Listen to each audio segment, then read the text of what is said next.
Адвокатот Тони Менкиновски не е единствениот кој седне на обвинителна клупа за истакнување на знамето со сонцето од Кутлеш.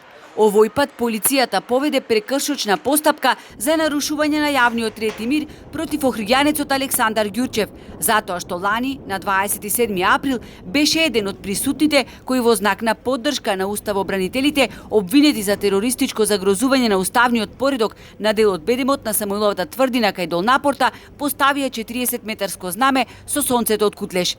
Не се чувствувам виновен, го почитувам знамето кое го истакнав.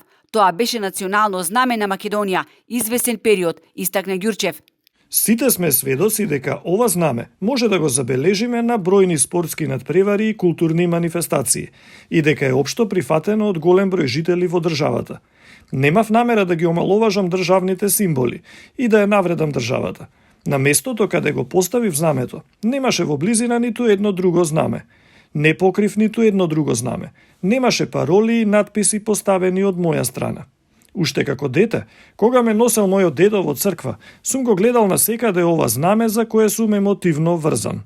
Адвокатот Тони Менкиновски, овој пат во улога на бранител, во завршните зборови побара ослободителна пресуда за Ѓурчев, бидејќи, како што рече, не повредил нити еден закон или меѓународен акт за кој се обврзала Македонија. Македонското знаме од Кутлеш представува национален символ на македонците. Истото е користено како државно знаме на Македонија. Инаку, после половина година одложување, на 15 март продолжуваат судскиот процес против адвокатот Тони Менкиновски, затоа што го постави 40-метарското знаме со сонцето од Кутлеш на бедемот од Самуиловата тврдина кај Долнапорта за време на христијанскиот празник Богојавление во Одици.